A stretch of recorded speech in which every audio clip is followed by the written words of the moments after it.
বাংলা একাডেমির সম্মুখে যে নারকীয় হত্যাকাণ্ডের শিকার হয়েছে আমাদের ভাই সাম্য, তার প্রতিবাদে গতকাল রাত থেকে ঢাকা বিশ্ববিদ্যালয় ক্যাম্পাস উত্তপ্ত উত্তাল হয়েছে। তার সহপাঠীরা এবং ছাত্রদলের আপামর নেতা কর্মীরা, সাধারণ শিক্ষার্থীরা এই হত্যাকাণ্ডের প্রতিবাদে মুখর হয়েছে এবং আমরা ছাত্রদলের পক্ষ থেকে তাদের প্রতি কৃতজ্ঞতা জানাচ্ছি। সেই সাথে স্মরণ করিয়ে দিচ্ছি, গতকাল রাত থেকে আজকের এই সময় পর্যন্ত আমাদের সম্মানিত ভিসি স্যার এবং প্রক্টর স্যারের তাদের কাছ থেকে স্পষ্ট কোনো বক্তব্য এখন পর্যন্ত আমরা পাইনি।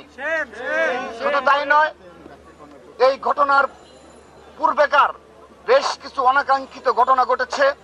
ছিনতাইয়ের ঘটনা ঘটেছে ক্যাম্পাসে এবং মাদক সেবীদের দ্বারা আমাদের ছাত্র ছাত্রীরা বিভিন্ন সময় ছিনতাইয়ের শিকার হয়েছে, আক্রান্ত হয়েছে।